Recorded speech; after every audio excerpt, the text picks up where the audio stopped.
Olugiti, Oluoluti, Owe Navaya, Anna Zangozi, Ngozi Meka, Otuaria, Azangozo Dinna.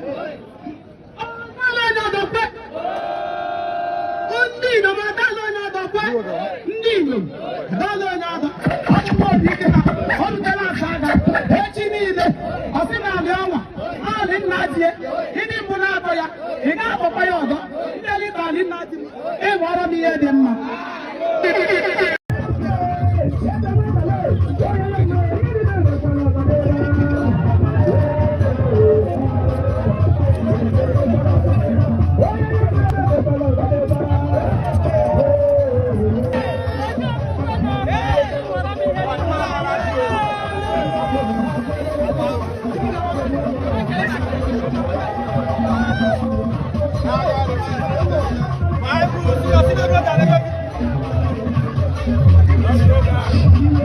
Vai,